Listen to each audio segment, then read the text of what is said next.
जो ये मुसलमान कर रहे थे तो देश की जनता ने जवाब दे दिया, अब जाओ यार इस्तीफा दो, बड़ी इज्जत रहेगी मोदी जी की। अगर वो इस्तीफा देके इसी टाइम चले जाएं, किसी और को आने दो, क्या है जबरदस्ती रहोगे क्या?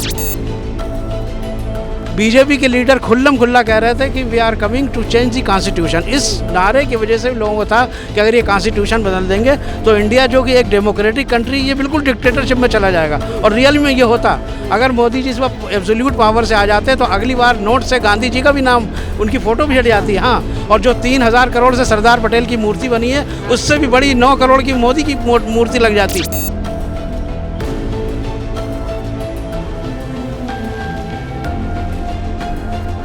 10 साल आपने देख लिया, अब आपको खारिज कर दिया देश की जनता ने कि भाई आपके बस का कुछ नहीं है। आप जाओ कहीं गुफा में बैठो, थोड़ा विचरण करो, शांति करो।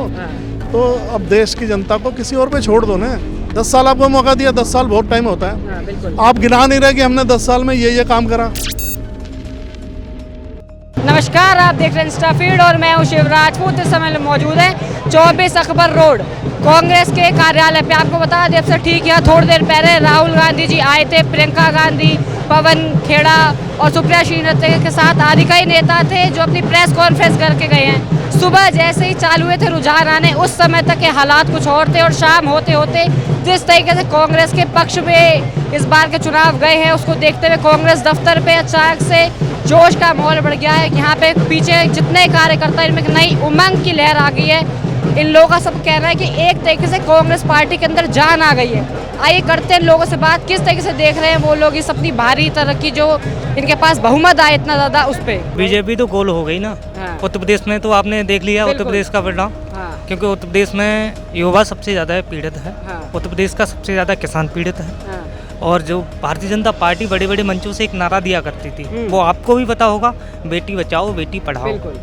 आज वो नारा उनका खोखला होते नजर आया।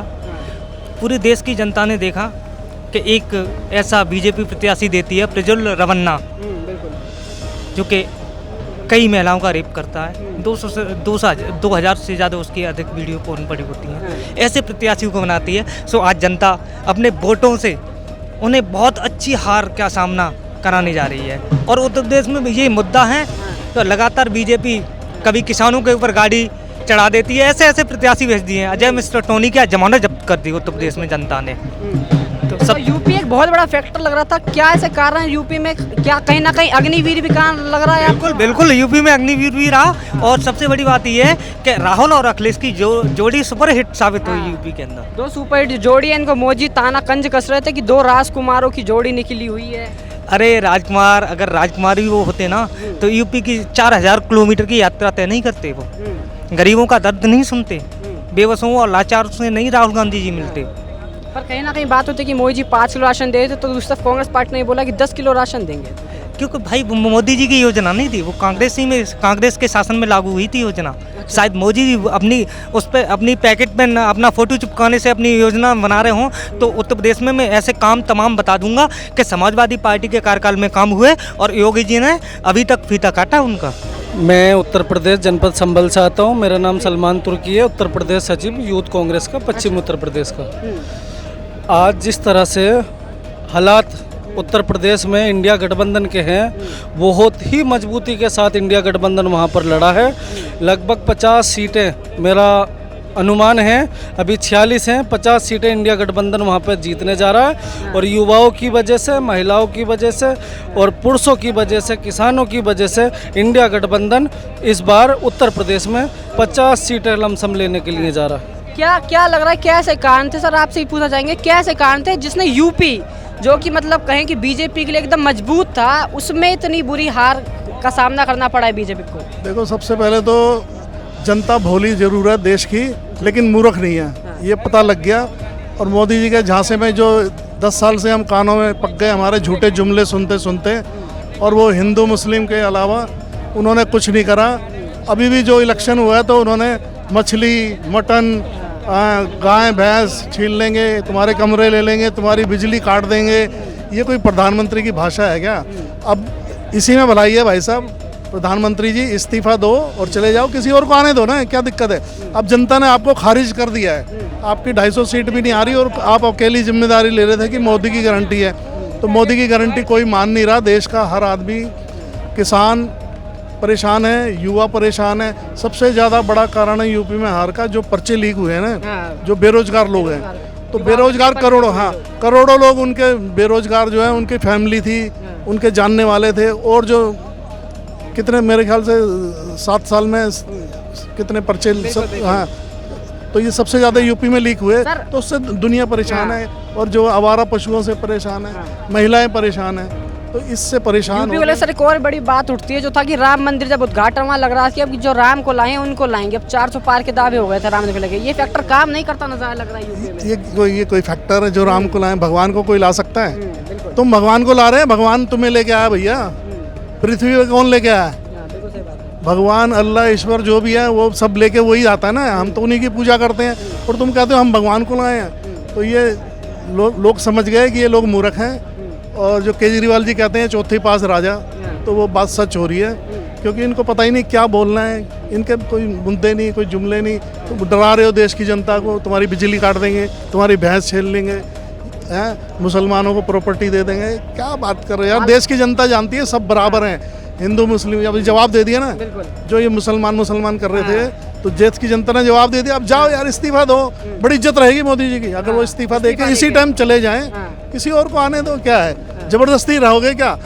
10 साल आपने देख लिया, अब आपको खारिज कर दिया देश की जनता ने कि भाई आपके बस का कुछ नहीं है। आप जाओ कहीं गुफा में बैठो, थोड़ा विचरण करो, शांति करो। तो अब देश की जनता को किसी और पे छोड़ दो ना। 10 साल आपको मौका दिया, 10 साल बहुत टाइम होता है। आप गिना नहीं रहे कि हमने 10 साल में ये काम करा। आप खाली ये गिना रहे हो कि गाय चोरी हो जाएगी, भैंस चोरी हो जाएगी, मकान छीन लेंगे। अरे ये कोई बातें होती हैं? के नाम पे सर राशन बताते हैं अपना कि राशन दे रहे हैं। हाँ, 81 करोड़ लोग गरीब हैं।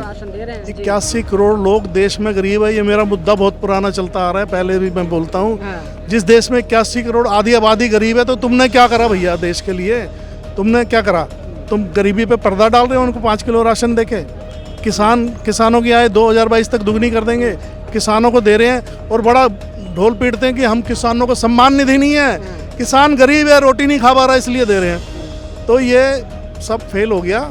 किसान, मजदूर, और ये महंगाई, बेरोजगारी, और जो भ्रष्टाचारी इन्होंने अपनी पार्टी में ले लिए, जो जितने भी भ्रष्टाचारी थे इन्होंने अपनी पार्टी में ले लिया, और उनको टिकट भी दे दिया इलेक्शन लड़ने के लिए। तो वो भी सारे हार रहे हैं, बड़े फैक्टर रहे हैं, बहुत बड़े फैक्टर रहे हैं। तो ये पद जो है ना, जो गरीबा थी प्रधानमंत्री पद की, उन्होंने गिराई है। देखिए, धार्मिक नारों को देकर अगर थोड़ी कामयाबी मिलती तो हमेशा नहीं रहती। कागज़ की जो नाव होती है वो चलती नहीं है। इसी तरह झूठे वादे करके और जज्बात में, सेंटिमेंट्स में आप बाहर ले जाओ तो कुछ देर तक तो वो अच्छा लगता है, लेकिन जो ज़िंदगी की असल हकीकत है, रोटी कपड़ा मकान, वो उसका वो जो है विकल्प नहीं हो सकता। तो थोड़ी देर के लिए तो उस पर लग रहा था कि राम मंदिर बहुत बड़ी बात है, हो गया है, लेकिन लोग कह रहे हैं राम मंदिर तो बन गया, लेकिन क्या हमें रोज़गार मिल जाएगा? क्या महंगाई कम हो जाएगी? तो असली जो मसले थे वो कांग्रेस ने उसके ऊपर फोकस किया, और बीजेपी ने सोचा किसी हम धार्मिक वादे करके और झूठ बोल के बेवकूफ़ बना के जीत जाएंगे, तो वो नहीं हुआ। राहुल गांधी ने जो बात की वो महंगाई पे बात की, उन्होंने बेरोज़गारी पे बात की, उन्होंने जो सबसे बड़ा उनको जो नारा था कॉन्स्टिट्यूशन बदलने का। बीजेपी के लीडर खुल्ला कह रहे थे कि we are coming to change the constitution. इस नारे की वजह से लोगों को था कि अगर ये कॉन्स्टिट्यूशन बदल देंगे तो इंडिया जो कि एक डेमोक्रेटिक कंट्री, ये बिल्कुल डिक्टेटरशिप में चला जाएगा। और रियल में ये होता, अगर मोदी जी इस वक्त एब्सोल्यूट पावर से आ जाते तो अगली बार नोट से गांधी जी का भी नाम, उनकी फ़ोटो भी हट जाती है। हाँ, और जो 3000 करोड़ से सरदार पटेल की मूर्ति बनी है, उससे भी बड़ी 9 करोड़ की मोदी की मूर्ति लग जाती। चाहे यहाँ आम आदमी का सिलेंडर 2500 हो जाता और चाहे कुछ हो जाता। मोदी ने जो कुछ किया 10 साल तक सिर्फ अपनी इमेज बनाने के लिए काम किया, पूरी दुनिया में अपना डंका बजाने के लिए ऐसे वादे किए, बातें किए, हर चीज़ पे। वहाँ पूजा करने भी गए तो उसमें अपने साथ कैमरे लगाए। अगर अपनी नोटबंदी में अपनी माँ को लगाया, वहाँ भी 100 कैमरे लगवा दिए। सिर्फ क्या था, ये पब्लिसिटी एस्टेंट था। तो ये कुछ ज़्यादा दिन तक नहीं चलती है। असली ज़िंदगी की जो हकीकत है, जब लोग उससे सामना होता है तब उन्हें पता चलता है कि भाई क्या है। तो ये कोई धार्मिक मुद्दा जो है थोड़ी देर के लिए तो काम कर गया, लोग हो गए, खुश हो गए, बन गया, लेकिन उसके बाद अच्छा फिर वो मंदिर भी नहीं बना। सारे शंकर आचार्य जो थे वो इस बात से नाराज़ थे, तो उनका भी आप शराब कह सकते हैं ये कि शंकर आचार्यों को शराब लग गया धार्मिक रूप से, आप ये कह सकते हैं। तो कहने का मतलब ये है कि इस कोई फैक्टर थोड़ी देर के लिए काम कर सकता है धार्मिक, लेकिन परमानेंट नहीं हो सकता। परमानेंट जो होता है वो ज़िंदगी की जो हकीकत है ज़मीनी वो होती है, जिस पर कांग्रेस ने फोकस किया और बहुत अच्छी तरह किया। और इसके लिए मैं राहुल गांधी को और कांग्रेस को मुबारकबाद देता हूँ। Entire credit should be given to Rahul Gandhi और प्रियंका गांधी, कांग्रेस के हर लीडर को। लेकिन इन दोनों ने खास तौर पर कांग्रेस के मुर्दा जिस्म में जान डाल दी है, ये हुआ है। तो ये है। तो सर 24 में जितना अच्छा परिणाम दिया है, क्या लग रहा है 29 को फिर इस बार अब जीत? नहीं, ये तो अगर ये काम अच्छा करेंगे तो बिल्कुल, जिस तरह कांग्रेस ने वादे किए अपने मैनिफेस्टो में कि हम ये देंगे इस तरह। लेकिन मैं इसके साथ साथ कांग्रेस की लीडरशिप को एक सुझाव भी दूंगा कि आपने वादे तो कर लिए 1 लाख महिला को देंगे और ये करेंगे, लेकिन अगर आप महंगाई पर रोक लगा सके, आप ये तो दें, तो आपने वादे किए हैं, लेकिन 5 साल तक आप ये कोशिश करें कि पेट्रोल और डीजल के दाम ना बढ़े। पेट्रोल और डीजल का दाम बढ़ने के साथ साथ महंगाई बढ़ जाती है हर चीज़ में। और इसके अलावा सिलेंडर के दाम आप ना बढ़ने दें, बसों के किराया, रेलवे के किराया ना बढ़ने दें। तो इन चीज़ों से भी पब्लिक को बहुत राहत मिलेगी अगर आप ये काम करते हैं, जिससे बेसिक एम्यूनिटीज़ हैं जो पब्लिक को अगर मिले। तो मैं नहीं समझता हूँ कि अगली बार जो है ये सिचुएशन, मतलब जो मोदी की इस वक्त हो रही वो होगी। कांग्रेस को एंटी इनकम्बेंसी का सामना नहीं करना पड़ा। होता क्या है, मैनिफेस्टो में ये लोग वादे कर लेते हैं बड़े बड़े, लेकिन उसके बाद इस हाथ से देते हैं, इस हाथ से निकाल लेते हैं। इधर अब देखिए, कल ही अमूल का दाम बढ़ गया। तो ये सब क्या है, टोल टैक्स बढ़ा दिया। तो ये सारी बातें, एक तरफ से आप वादा करते हो, दूसरी तरफ से खेल लेते हो। तो ये बात मैं कांग्रेस के लीडरों को भी बताना चाहूँगा आपके चैनल के ज़रिए कि अगर वो सब उन्होंने किया दें, लेकिन देने के साथ साथ इस बात की कोशिश करें कि महंगाई पर, इन्फ्लेशन पर पाबंदी लगे, उसको रोकना चाहिए। ये जो बढ़ेगी तो इससे जो आपका देने से कोई फ़ायदा नहीं होगा।